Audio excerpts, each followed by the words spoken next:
Tabuleta do Tempo. Dessa vez, não teve aquele flashback antes da abertura.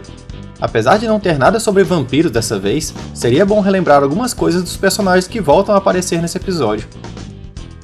O episódio começa com uma equipe de exploradores encontrando uma pirâmide tolteca no meio de uma floresta. Os toltecas foram uma civilização que viveu na região do México por volta dos anos 900 d.C. Acredito que o desenho escolheu falar deles porque tem menos informações sobre sua história, se comparados com os maias ou astecas, que também habitaram essa região. Os exploradores descobrem um artefato que foi chamado de Tabuleta do Tempo. Segundo a lenda antiga, a Tabuleta do Tempo continha na época o segredo da vida eterna. Hoje é uma relíquia preciosa de uma civilização perdida. Ela será exposta no mundo inteiro, mas primeiro ela será estudada na Universidade de Empire State sob orientação do Dr. Kirk Connors. Na legenda do Disney Plus está escrito Hospice. Ao invés de falar de um local de tratamento de pessoas doentes, a expressão era para ser Under the Auspices, indicando que está sob os cuidados de Connors. O doutor comenta que a tabuleta pode ter o poder da vida eterna e que seu valor é inestimável. Isso acaba chamando a atenção de várias pessoas. A oferta de 50 milhões feita por um colecionador foi prontamente recusada. 50 milhões? Mas parece que já desencadeou uma avalanche de atenções. Este exercício está terminado. Essa cena mostra bem a força do Rei do Crime. Muitos acham que pela sua aparência ele é somente gordo, mas na verdade ele é bem musculoso. Essa cena foi retirada diretamente do quadrinho Amazing Spider-Man Volume 1, edição 68. Notem que o cara da esquerda muda completamente. Ele era ruivo de camisa meio verde, e depois fica loiro de camisa cinza. O valor da tabuleta no mercado tem aumentado vertiginosamente. E também o seu valor entre os bandidos. Os marchands nunca viram algo assim anteriormente. Talvez eu tenha que usar esse novo lote de teias mais cedo do que pensava. A dublagem brasileira decidiu traduzir dealers como marchands. Essa é uma palavra francesa usada para indicar o profissional que negocia obras de arte. Parece que Spider coloca o líquido no becker à toa, já que não mostra ele misturando nada lá dentro. Dava para ter colocado o líquido direto no cartucho de teia. Notem que o cartucho some enquanto ele fecha a abertura. Outro que se interessa pela tabuleta é o Cabeleira de Prata, aquele mafioso apresentado nos primeiros episódios dessa temporada. Como de costume, a cena 3D fica mal enquadrada. Ela é meio longa, tendo por volta de 16 segundos ao todo, sem contar as cenas normais que aparecem no meio. Então, vemos uma tentativa de roubo da tabuleta liderada pelo Cabeça de Martelo. O personagem também já havia aparecido antes, nos episódios dos 6 Traiçoeiros. Notem que um dos bandidos parece ser o mesmo que tentou furtar a bolsa de Felícia e depois quase deu um tiro no Aranha. Enquanto ele usa o guindaste, um capanga de camisa vinho simplesmente surge no local. O desenho não mostra ele descendo do helicóptero como os outros. Bom, por que um malandro esperto como você estaria se metendo numa jogada louca dessas? Você sempre me pareceu de um outro nível. Estou te avisando, cabeça de teia. Se manda! Spider chama o vilão de level-headed em inglês. A expressão tem o sentido de se manter calmo em situações difíceis, mas o Aranha usa para zoar a cabeça reta do vilão, já que level-headed, ao pé da letra, significa cabeça nivelada. Mudaram o dublador do Cabeça de Martelo nesse episódio. O gordo nos pegou, precisamos dar fora daqui. Olé! Isso deve doer. Acontece que isso é Adamantium puro, sem quebras nem falhas. Adamantium? O certo seria Adamantium. Originalmente, nos quadrinhos, ele só tinha uma liga de metal na cabeça, mas algum tempo depois, a placa em seu crânio foi trocada por Adamantium. Porém, o metal era da chamada forma secundária, e não puro como dito no desenho. Assim, apesar de ter Adamantium no crânio do vilão, ele seria menos resistente que as garras do Wolverine, por exemplo.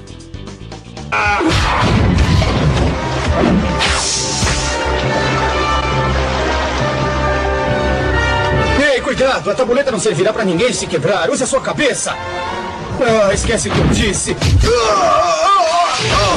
Notem que nessa cena, a tabuleta parece estar entre a dock e o navio, mas na cena seguinte, ela parece estar do outro lado do navio. Engraçado também é o Aranha pulando pra cima e aparecendo de boa do lado direito da tela. Aranha, dessa vez você está entregado até as escamas! Até as escamas? Em inglês, ele usa a expressão up to the gills, que indica que algo está cheio, quase passando dos limites. Esse é mais um trocadilho de Spider, já que gill é traduzido como guelras, a parte respiratória dos peixes. Spider atira seu novo composto de teia na máquina, o que faz com que ela pare por completo. Você não vai conseguir isso fácil, cabeça chata. Achei legal que na dublagem brasileira, Spider fala cabeça chata ao invés do nome do vilão. Mandar esses apelidos zoeiros é mais a cara do Aranha mesmo. Quase não dá pra notar, mas os policiais atiram no helicóptero. Dessa vez não mostraram o laser nem o som de disparo como normalmente fazem. Mas que lugar é esse? Isso parece algum tipo de centro de treinamento de assassinos. Parado, bandido! Não, soltem ele! Ele salvou a tabuleta do tempo! Alguma coisa não está cheirando bem. Você não escutou? O Homem-Aranha é um herói! Não, quero dizer que alguma coisa não está cheirando bem. Desculpa. Mas é claro que não perderiam a oportunidade de fazer essa zoeira. Não cheirar bem pode significar que algo é suspeito, mas como Spider estava num tanque com peixes mortos, ele realmente devia estar cheirando mal.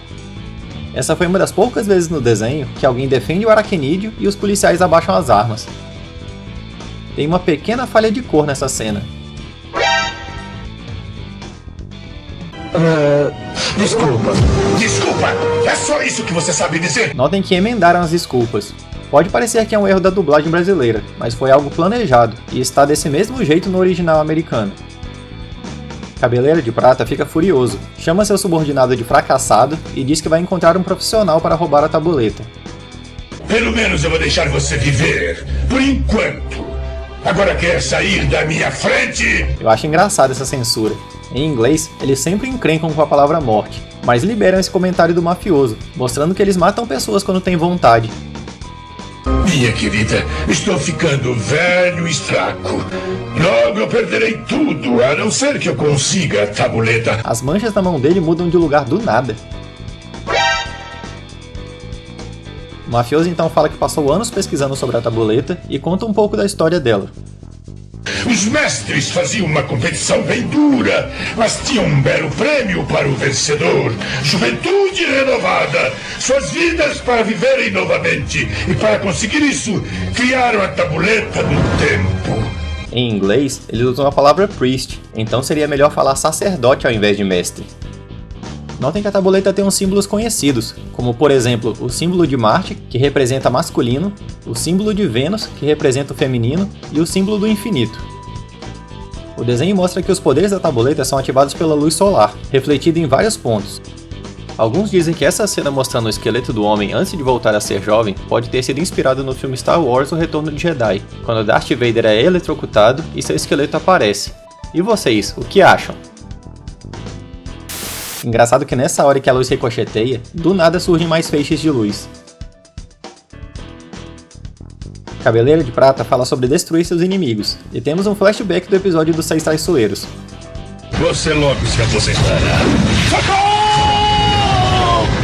Por favor, socorro! Vamos embora daqui. Essa fala final do Rei do Crime não está presente na versão americana.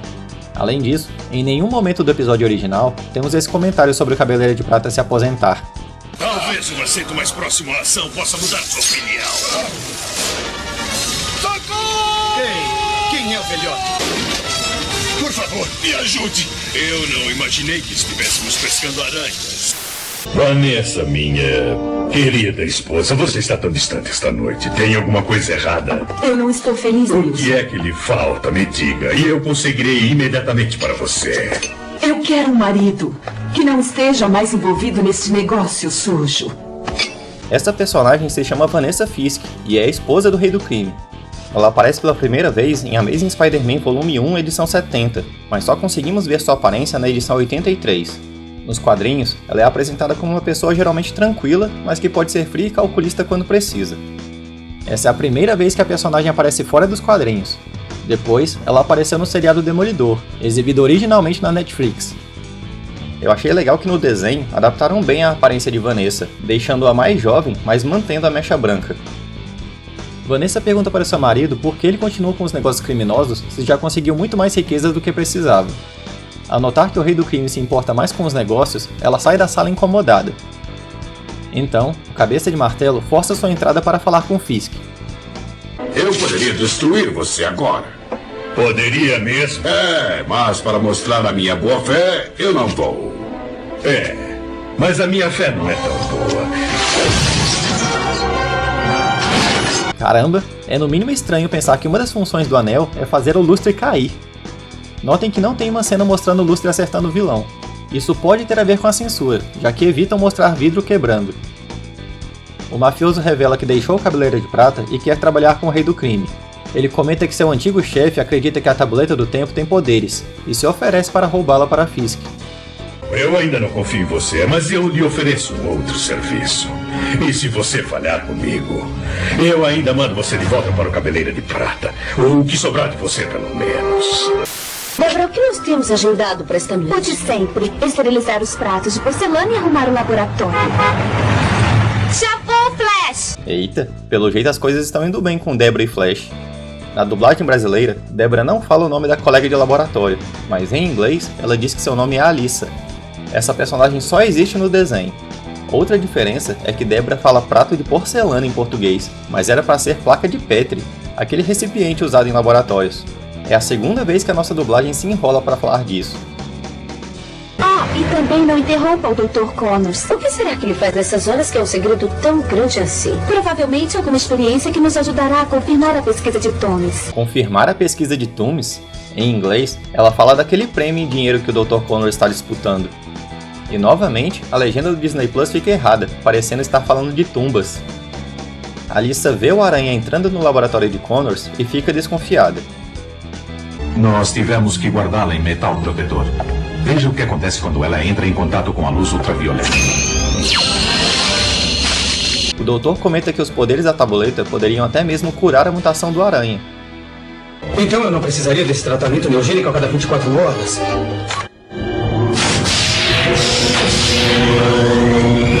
Lembrando que no episódio retrasado, eu comentei sobre a mudança da ordem dos episódios.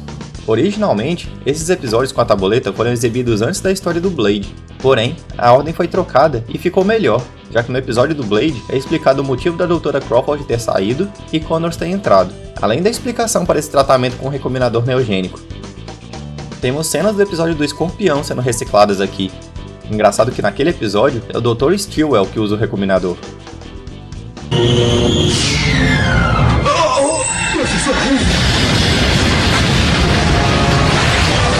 A dublagem em português e a legenda do Disney Plus ficam diferentes. No original, ele fala algo como "E o que foi agora?".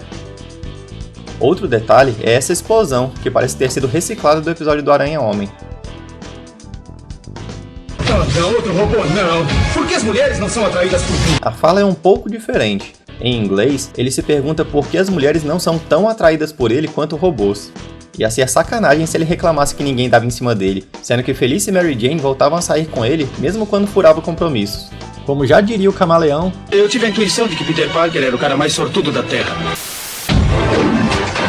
Eu não consigo agarrar! Ele está coberto com algum composto super escorregativo! Dessa vez analisaram melhor os poderes do Aranha e fizeram um robô que ele não consegue grudar. Isso me lembra aquelas panelas de cozinha, onde colocam uma película, normalmente teflon, para que os alimentos não grudem. A Tabuleta aparece como um alvo prioritário, mas por algum motivo, o robô decide atacar Connors, que passou correndo ali perto. Não! Quem disse isso? Na dublagem em inglês, não tem essa fala do Aranha perguntando quem disse isso, até porque não faz muito sentido, já que só teria Connors ou o robô como opções. Apesar dessa cena mostrar sua mão toda transformada, na cena seguinte, sua mão ainda está normal. Eu estou vendo coisas. O Dr. Connors está transmutando. Eu tenho que tirar esse brinquedinho super crescido daqui. Brinquedinho super crescido ficou bom. A diferença é que em inglês ele fala Wind-Up Toy, que seria um brinquedo de corda. E novamente, a legenda do Disney Plus deixa a desejar. A mutação em lagarto regride e vemos a mão de Connors voltando ao normal. Assim como nos quadrinhos, a transformação do Doutor se inicia em momentos de estresse. Isso é bem visível, por exemplo, no quadrinho Amazing Spider-Man Volume 1, edição 101, quando ele encontra com o Morbius. Me desculpe, mas eu tenho que tomar uma pílula todas as noites antes de dormir. Ordens médicas! Essa fala ficou sem sentido na nossa dublagem. Em inglês, ele faz um trocadilho com a palavra tablet, já que ela tem vários sentidos, desde tabuleta até remédio. E depois, ficaria mais legal como Ordens do Doutor, porque assim faria referência ao Dr. Connors, que queria estudar a tabuleta. Spider tenta fugir com o artefato, mas é atrapalhado pelo robô. Ora, o poderoso Homem-Aranha, o que você acha do meu novo Mega Matador? Ele chama o robô de Mega Matador, sendo que antes os Slayers estavam sendo traduzidos como Destruidores. Suponha que eu lhe dê dinheiro para fazer novos destruidores de aranha. Não pode se meter em outro hobby? Brigue o quanto quiser, mas dessa vez eu construí o robô da última batalha. Robô da última batalha fica um pouco estranho. Podiam alterar e deixar como robô de batalha supremo, ou algo do tipo. Ele tem mísseis, lasers, ondas mortíferas. Eu não sei vocês, mas quando eu ouvi ondas mortíferas com esse dublador, eu só lembrei de Cavaleiros do Zodíaco. E o pior que em inglês não tem nada de mortífero, ele só fala Pulse Blasters. Notem que do mesmo dedo do robô saiu um míssel e esse pulso. Com vários locais de onde armas poderiam ser disparadas, colocar no mesmo lugar parece meio preguiçoso. E seu formato humanoide torna extremamente versátil. E esse design mais humanizado? Realmente parece ser muito melhor do que os antigos destruidores, mas também fica menos estiloso e mais difícil de vender como brinquedo, algo que o desenho sempre tentava alavancar. Logo antes da troca de tela, o Smythe fica com a cara toda verde. O Aranha nota que a borda mal aguenta seu peso e atrai o robô para lá. O Mega Matador cai junto da estrutura, enquanto Spider pega a tabuleta no ar. O robô consegue evitar a queda voando e atira outro míssil em Spider. Notem que agora o projétil saiu do pulso e não do dedo do robô. Engraçado que o foguete não acerta diretamente o aracnídeo. Ele passa na frente dele e explode. Smythe consegue pegar a tabuleta e atira mais um míssil. Nosso herói se protege entrando num prédio onde criam galinhas. Poultry pode ser entendido como carne de aves ou a criação delas para pegar ovos. Notem que a explosão não ocorre exatamente no prédio. Parece ter sido no estacionamento, porque dá pra ver rapidamente um carro explodindo. Robôs, eu odeio robôs! O robô não decide a prioridade. Uma hora é pegar a tabuleta e na outra é acabar com a aranha. Fico imaginando se a censura reclamou de Spider jogando a galinha para o lado. Depois dos rumores sobre censurarem cenas onde poderiam machucar pombos, eu não duvido de nada. Brinque o quanto quiser, mas desta vez eu construí o robô da batalha final. Adiós, adorador de paredes. Nossa, repetiram a cena inteira, até o mesmo diálogo. Essa reciclagem já tá chegando em outro nível. Adorador de paredes? Em inglês, além de falar adiós, ele chama Spider de Wall Weasel. Ao pé da letra seria algo como doninha de parede. Weasel também é uma forma de chamar alguém de traiçoeiro ou sorrateiro, e Smythe aproveita o fato do aranha estar num galinheiro para fazer um trocadilho, já que doninhas têm o costume de atacar galinhas. Smythe, por que você demora tanto? Responda. Que droga! O que você disse? Eu tenho a tabuleta, eu não peguei o Connors ainda, senhor. Nós precisamos dele. Não, eu acho que não. Eu sou perfeitamente capaz de decifrar sozinho. Então pare de perder tempo e traga-me a tabuleta de uma vez. Isso que dá ficar mexendo nas prioridades do robô. Legal é a reação de Smythe quando o Rei do Crime ouve ele reclamando. Por que será que ele se foi? Será que foi alguma coisa que eu disse? O Aranha tira seu uniforme, enquanto revela sua preocupação com Connors e sua transformação em lagarto. No caminho, ele esbarra com a Alyssa, que comenta sobre o roubo da tabuleta do tempo e pede para que ele a acompanhe até sua casa. É claro que o trabalho do laboratório é meio chato, mas eu conheci pessoas legais, especialmente você. Por que não jantamos algum dia? Agora eu quero ver Peter reclamando sobre ninguém dar em cima dele. Eu achei diferente esse semáforo, que ao invés de ir do vermelho para o verde direto para abrir, ele passa pelo amarelo. Peter pensa em rejeitar a Alyssa por causa de Mary Jane, mas ao ver que ela parece feliz ao lado de Harry, ele decide ir jantar com a garota. Os olhos de Peter ficam estranhos quando ele vira de lado. Acho que erraram na proporção ali. Durante essa cena, temos uma reciclagem do episódio do Morbius.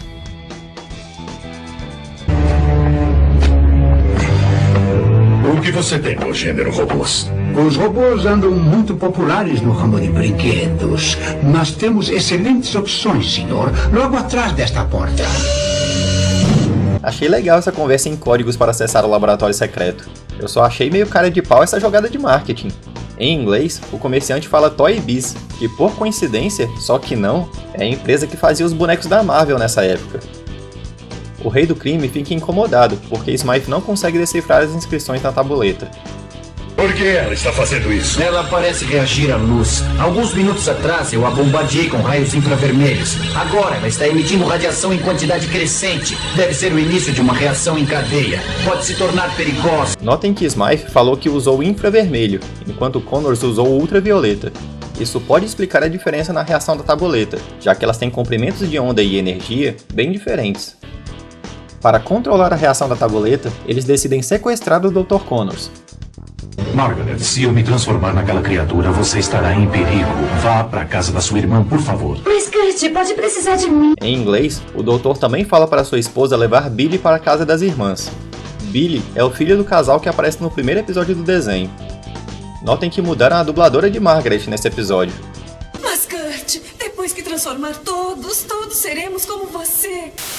É mesmo cheio de surpresas, não é, doutor? Quando é que o lagarto começou a mostrar sua cara horrível novamente? Durante meses eu tenho sentido que voltaria. Acontece quando eu estou sob grande tensão. O desenho confirma que Connors se transforma em momentos de estresse, assim como nos quadrinhos. Logo depois do doutor falar que os poderes da tabuleta também podem curar sua transformação, o Mega Matador entra na casa. Corre, Margaret, corre!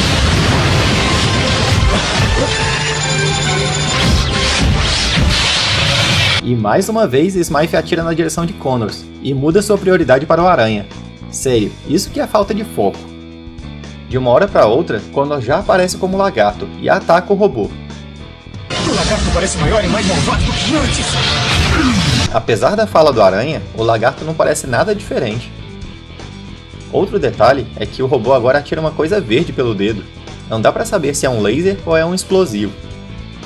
Smythe não sabe da transformação de Connors e acha que ele sumiu. Para ter uma moeda de troca, ele decide capturar Margaret. Eu só me pergunto, por que ele não usou essa corda para capturar o Dr. Connors? Até lá no laboratório ele teve chance de fazer isso. O vilão manda que o Aracnídeo leve Connors ao Empire State em 6 horas, mas o lagarto acaba entrando nos esgotos. Pegar a tabuleta do rei do crime não vai ser coisa fácil, Cabeleira de Prata. Você sabe o que eu quero dizer. Vai custar uma... Escute, eu tenho muito dinheiro e você vai ganhar mais ainda se me trouxer o Connor também. Na dublagem brasileira, eles não falam o nome do personagem. Eles trocam o nome dele por um genérico Scoot. Essa é a primeira vez que Tombstone, ou Lápide na versão brasileira, aparece fora dos quadrinhos. O personagem foi criado em 1987 e estreou no quadrinho Web of Spider-Man, volume 1, edição 36. Alonzo Thompson é um afro-americano albino que tinha problemas nas cordas vocais. Por causa de todo o bullying que sofreu durante a infância, ele treinou seu corpo, afiou seus dentes e entrou para o crime. Inicialmente, o personagem não tinha poderes, mas depois de ficar exposto ao gás de Ox 3, sua pele se tornou praticamente indestrutível, além de ganhar super força e aumentar sua velocidade. O vilão é um velho conhecido de Robbie, o braço direito de Jameson no Clarim Diário. Na terceira temporada do desenho, tem um episódio que contará essa história. Tombstone vem se tornando cada vez mais relevante, aparecendo em outras mídias, como no desenho espetacular Homem-Aranha e no jogo do Spider-Man. Eu trabalho para o Dr. Connors. Nós faremos uma armadilha para ele no laboratório neogênico da UES. Ah, é bem bonita para um dedo duro. Silêncio, idiota! Isso não é jeito de falar com a minha filha! Pois é, a Lisa é filha de Silvermane no desenho. Quem prestou atenção nessa cena já conseguiu perceber que ela estava do lado do mafioso, por causa das roupas. Silvermane só tinha um filho nos quadrinhos, o vilão Blackwing. Recentemente, foi mostrado que ele tem uma filha, chamada Saya Ishii. Notem que o cabelo dela dá uma pequena bugada. Enquanto isso, vemos o Aranha tentando encontrar o Dr. Connors. Bom, pelo menos não preciso de bilhete. Acho que nós devemos destruí-la. Tem poder demais para ser controlado. Controlar poder é o que faço de melhor, Smythe. Enquanto o Rei do Crime se preocupa com poder, sua esposa Vanessa está sendo perseguida por alguém. Essa cena não parece estranha? Deve ser porque colocaram o carro roxo exatamente onde estava o preto. Eu acho que essa é a sua parada, senhora Rei do Crime. Spider consegue encontrar o lagarto e uma luta começa. Interessante que não usaram nenhuma reciclagem de cena do episódio do lagarto nessa luta. O Spider faz o lagarto tomar um choque nos trilhos do metrô. Parece que a corrente elétrica passa pelo Aracnídeo também, mas ele consegue levantar e levar o doutor para o laboratório. Lá, ele consegue reverter a mutação de Connors usando o recombinador neogênico. Doutor Dr. Connors, eu suponho. E quem é você? Os meus inimigos me chamam de Lápide. Novamente temos aquela referência a Henry Morton Stanley, com a citação "eu presumo". Interessante que ele entra pelo buraco que o Mega Matador tinha feito há algum tempo atrás. Outra coisa legal é que traduziram corretamente o nome dele para Lápide. O Aranha é arremessado e esbarra num recombinador. Seu laser acerta elementos químicos, causando a liberação de gases. Agora eu entendi o nome. Parece que foi atingido por um bloco de granito. Nos quadrinhos, é revelado que o vilão usa o nome de Tombstone não só pela sua força, mas devido à sua pele esbranquiçada e o seu nome do meio ser Thompson, sendo um tipo de trocadilho. Me solte! Ou nós dois sufocaremos! Fale por si só, rapaz inseto. Eu não respiro. Não respira? Nos quadrinhos, nada a respeito disso é mostrado. Porém, o vilão provavelmente demoraria bem mais do que o Aranha para sofrer os efeitos do gás. Nos créditos, não quiseram colocar o nome do explorador que achou a pirâmide, apesar de falarem o nome dele algumas vezes durante o episódio. Lá está ela, Metcalf! Metcalf, cuidado! Você não escutou? O Homem-Aranha é um herói. Outro detalhe é que colocaram o sobrenome de Alyssa como Silver e não Manfred como seu pai. O episódio tem como base a história presente em Amazing Spider-Man Volume 1, edições 68 até a 75. Nessa história, o Rei do Crime rouba uma tabuleta de valor inestimável que estava em exibição na faculdade Empire State. Diferente do desenho, a tabuleta não tem um nome específico e não tem suas origens explicadas. Só é comentado que o artefato é mais antigo que os manuscritos do Mar Morto. O Homem-Aranha derrota o Rei do Crime e pega a tabuleta de volta, mas a polícia começa a persegui-lo achando que o Aracnídeo roubou o artefato. Na edição seguinte, o vilão consegue fugir da prisão e vai atrás do Aranha. Uma nova luta se inicia, e quando Spider está prestes a derrotar o Rei do Crime novamente, ele é resgatado por sua esposa Vanessa, em sua, digamos, primeira aparição nos quadrinhos. Depois da tabuleta passar pelas mãos do chefe de polícia George Stacy e do vilão Shocker, ela para nas mãos da família Manfred, liderada por Silvermane. Na edição 73, temos a estreia do mafioso e seus subordinados. Para decifrar o que está escrito na tabuleta, eles fazem com que o Dr. Connors venha da Flórida para Nova York. Porém, a pressão psicológica de saber que sua família está em perigo torna sua transformação em lagarto difícil de ser contida. Veremos mais sobre isso no próximo vídeo, mas uma curiosidade final é que nos quadrinhos, Tombstone já trabalhou para o Rei do Crime, para Hammerhead e até mesmo para o Camaleão, mas nunca para o Silvermane. Bom, isso é tudo para esse vídeo. Muito obrigado aos nossos doadores e a você que sempre assiste os nossos vídeos. No próximo episódio, veremos mais brigas entre os chefes do crime, além dos poderes da tabuleta do tempo. Até a próxima!